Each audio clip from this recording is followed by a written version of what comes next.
অন্তর্বর্তী সরকারের প্রধান উপদেষ্টা প্রফেসর ড মোহাম্মদ ইউনুস জাতির উদ্দেশ্যে বিদায়ী ভাষণ দিয়েছেন।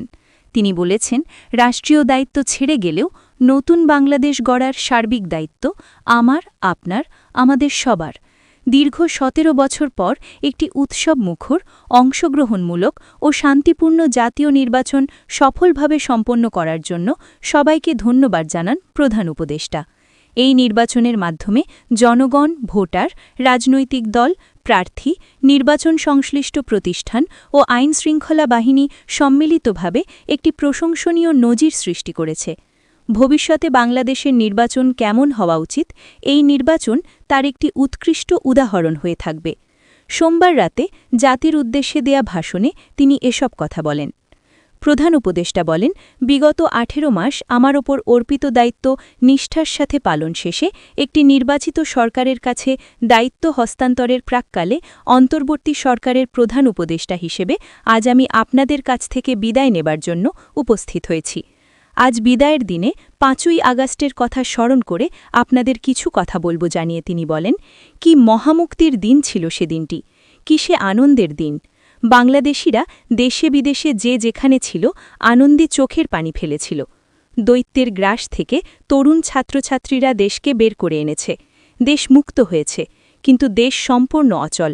অচল এই দেশটিকে কিভাবে সচল করা যাবে সেটা ছিল সবার মনে। অভ্যুত্থানের ছাত্রনেতারা ঠিক করল, দেশকে সচল করার জন্য একটি সরকার লাগবে। উল্লেখ করে ড ইউনুস বলেন, সরকার গঠন ও চালাবার জন্য তারা আমাকে খবর দিল। আমি তখন বিদেশে, আমি দায়িত্ব নিতে রাজি না। তারা জাতির প্রতি কর্তব্য পালনের কথা বলে আমাকে রাজি করাল। ১৮ মাস পর এখন আমার যাওয়ার পালা। আমি আজ আমার কাজ হতে বিদায় নিতে আপনাদের সামনে উপস্থিত হয়েছি। আমাদের প্রথম কাজ ছিল দেশকে সচল করা, জানিয়ে প্রধান উপদেষ্টা বলেন, এটা ছিল সবচাইতে কঠিন কাজ। যারা দেশকে লুটেপুটে খেত তারাই দেশের এই যন্ত্র চালাত। তাদের একান্ত অনুগত লোক নিয়ে অভ্যুত্থানের সঙ্গে সঙ্গে সবাই পালিয়েছে।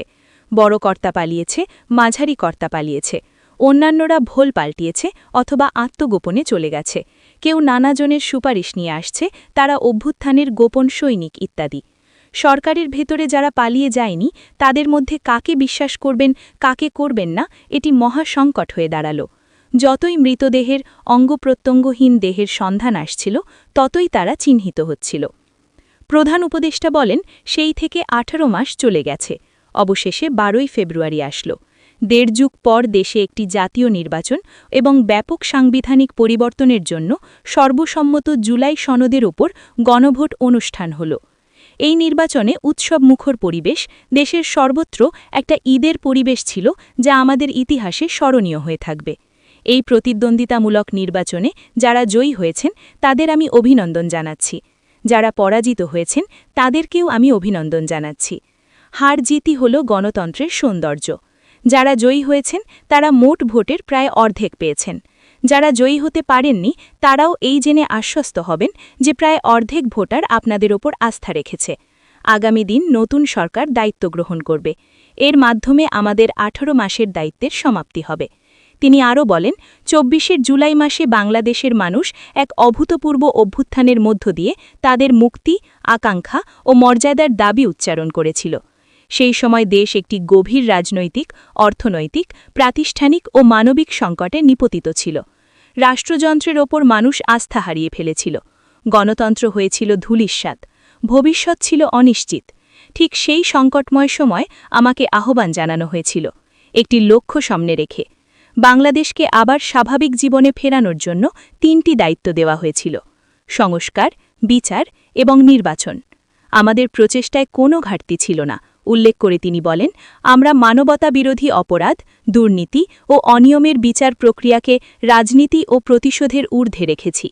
আমরা ভঙ্গুর প্রতিষ্ঠানগুলির প্রশাসনিক, বাণিজ্যিক, আর্থিক সংস্কারে হাত দিয়েছি, যাতে ভবিষ্যতে কোনো সরকার জনগণের ইচ্ছার বিরুদ্ধে নিজেকে স্থাপন করতে না পারে। আর সর্বোপরি আমরা একটি উৎসবমুখর, অবাধ, নিরপেক্ষ, শান্তিপূর্ণ, পরিষ্কার ও বিশ্বাসযোগ্য জাতীয় নির্বাচনের আয়োজন করেছি, যার মাধ্যমে জনগণ আবার তাদের ভোটাধিকার ফিরে পেয়েছে।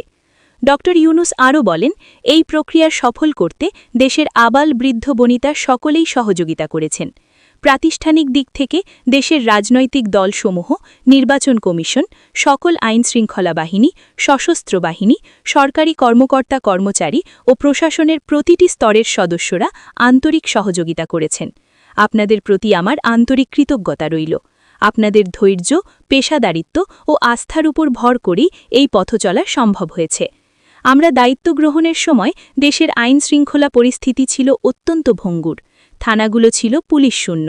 জনগণের মধ্যে আস্থার বদলে ভয় ও শঙ্কা তৈরি হয়েছিল। ধাপে ধাপে আমরা সেই অবস্থার পরিবর্তন ঘটিয়েছি। আজ পুলিশ আর মারণাস্ত্র ব্যবহার করে না, বেআইনিভাবে কাউকে তুলে নিয়ে যায় না, বন্দুকযুদ্ধের নামে হত্যা করে না, পুলিশ ও গোয়েন্দা বাহিনীর ভয়ে কাউকে ডিলিট বাটন চাপতে হয় না। জনবান্ধব ও জবাবদিহিমূলক বাহিনী হিসেবে গড়ে তোলার লক্ষ্যে পুলিশ কমিশন অধ্যাদেশ ২০২৫ প্রণয়ন করা হয়েছে। প্রধান উপদেষ্টা আরও বলেন, বিচার বিভাগকে স্বাধীন ও শক্তিশালী করতে পৃথক সচিবালয়, বিচারক নিয়োগের স্বচ্ছ কাঠামো এবং দেওয়ানি ও ফৌজদারি আইনে যুগান্তকারী সংস্কার করা হয়েছে। সেপারেশন অফ জুডিশিয়ারির জন্য মাজদার হোসেন মামলার রায় আমরা বাস্তবায়ন করে গেলাম।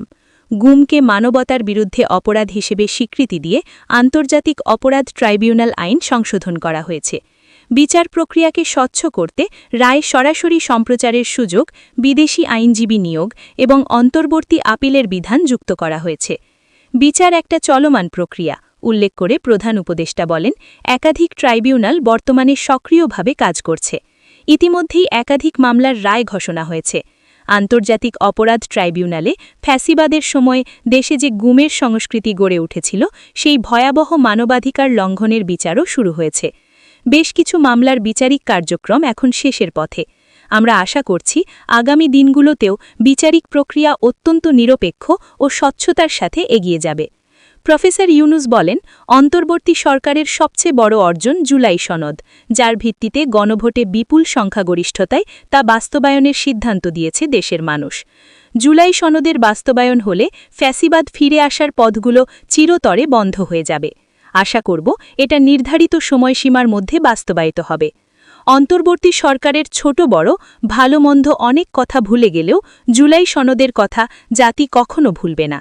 এই সনদ রচনা এবং গণভোটে পাশ করানোর জন্য আমি সকল রাজনৈতিক দল, সামাজিক সংগঠন, অধিকার রক্ষা প্রতিষ্ঠান যারা অক্লান্ত পরিশ্রম করেছে তাদের সবাইকে আজ অভিনন্দন জানাচ্ছি। তিনি বলেন, এই নির্বাচনে প্রথমবার প্রবাসীদের ভোট দেওয়ার সুযোগ সৃষ্টি করা হয়েছে। যখন একজন ভোটার গর্ব ভরে এই নির্বাচন ও গণভোটে ভোট দেওয়ার অভিজ্ঞতা সোশ্যাল মিডিয়ায় বলে, তখন একজন নাগরিক হিসেবে আমি আনন্দ ধরে রাখতে পারি না। আমি আশা করি এই প্রক্রিয়ায় ভবিষ্যতে আরও অনেক বেশি প্রবাসীরা নিশ্চিন্তে অংশগ্রহণ করতে পারবেন।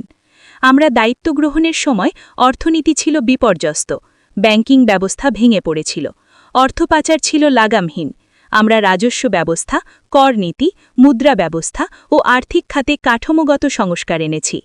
তলাবিহীন অর্থনীতি আমাদের জন্য রেখে গেছিল আগের ফ্যাসিবাদী সরকার। কেন্দ্রীয় ব্যাংক বাণিজ্যিক ব্যাংককে ফতুর করে দিয়ে গেছে। $234 বিলিয়ন পাচার করে নিয়ে গেছে। বিশাল ঋণের বোঝা রেখে গেছে। এসব আমাদের জানা কথা। আমরা যারা এই অর্থনীতি আবার চালু করার দায়িত্ব পেয়েছিলাম, তারা দিশা খুঁজে পাচ্ছিলাম না। তিনি বলেন, পররাষ্ট্রনীতিতে বাংলাদেশের সার্বভৌমত্ব, জাতীয় স্বার্থ ও দেশের মর্যাদা, এই তিনটি মূল ভিত্তি আমরা দৃঢ়ভাবে পুনরুদ্ধার করতে সক্ষম হয়েছি। নতজানু পররাষ্ট্রনীতি কিংবা অপর দেশের নির্দেশনা ও পরামর্শ নির্ভর বাংলাদেশ এখন আর নয়। আজকের বাংলাদেশ নিজের স্বাধীন স্বার্থ রক্ষায় আত্মবিশ্বাসী, সক্রিয় ও দায়িত্বশীল। বিশ্বের সকল দেশের সাথে পারস্পরিক সম্মান ও স্বার্থের ভিত্তিতে সম্পর্ক গড়ে তুলতে আমরা প্রতিশ্রুতবদ্ধ। একই সাথে ভারসাম্য বজায় রেখে ভবিষ্যতের জন্য প্রয়োজনীয় সামরিক দিক নির্দেশনা নিতে সক্ষম এমন একটি রাষ্ট্র হিসেবে বাংলাদেশ আজ নিজেকে প্রতিষ্ঠিত করেছে। রোহিঙ্গা সংকট আমাদের জাতীয় নিরাপত্তা, আঞ্চলিক স্থিতিশীলতা ও অর্থনীতির ওপর একটি গুরুতর এবং দীর্ঘমেয়াদী চাপ সৃষ্টি করে রেখেছে। দুঃখজনকভাবে দীর্ঘ সময় ধরে এই সংকট নিরসনে কোনো কার্যকর ও সমন্বিত আন্তর্জাতিক উদ্যোগ দৃশ্যমান ছিল না। দায়িত্ব গ্রহণের পর আমরা আন্তর্জাতিক অঙ্গনে মৃতপ্রায় এই ইস্যুটিকে পুনরায় বিশ্ব মনোযোগের কেন্দ্রে নিয়ে আসতে সক্ষম হয়েছি। দীর্ঘ ফ্যাসিবাদী শাসনামলে বাংলাদেশের সশস্ত্র বাহিনীর ক্ষমতা ও আধুনিকীকরণের বিষয়টি পরিকল্পিতভাবে উপেক্ষিত ছিল। আমরা অল্প সময়ের মধ্যেই সেই অবস্থার মৌলিক পরিবর্তনের সূচনা করতে পেরেছি। দায়িত্ব গ্রহণের পর থেকেই বর্তমান সরকার সশস্ত্র বাহিনীর ক্ষমতা বৃদ্ধি, আধুনিকীকরণ এবং যে কোনো ধরনের আগ্রাসন কার্যকরভাবে মোকাবেলা করার জন্য সশস্ত্র বাহিনীকে উপযোগী করে গড়ে তোলাকে অগ্রাধিকার দিয়েছে। আমাদের খোলা সমুদ্র কেবল ভৌগোলিক সীমারেখা নয়, এটি বাংলাদেশের জন্য বিশ্ব অর্থনীতির সাথে যুক্ত হওয়ার উন্মুক্ত দরজা। নেপাল, ভুটান ও সেভেন সিস্টার্সকে নিয়ে এই অঞ্চলে অর্থনৈতিক সমৃদ্ধির বিশাল সম্ভাবনা রয়েছে। অর্থনৈতিক অঞ্চল, বাণিজ্যিক চুক্তি ও শুল্কমুক্ত বাজারে প্রবেশের সুযোগের মধ্য দিয়ে এই অঞ্চলে একটি বৈশ্বিক উৎপাদন কেন্দ্র হিসেবে গড়ে ওঠার শক্তিশালী ভিত্তি প্রতিষ্ঠিত হবে। সম্প্রতি বাংলাদেশের সাথে যুক্তরাষ্ট্রের একটি গুরুত্বপূর্ণ দ্বিপাক্ষিক বাণিজ্য ও শুল্ক চুক্তি সম্পন্ন হয়েছে। এই চুক্তি কেবল একটি বাণিজ্যিক সুবিধা নয়, এটি বাংলাদেশের অর্থনীতি, কর্মসংস্থান, ইলপায়নান এবং আন্তর্জাতিক দূতনৈতিক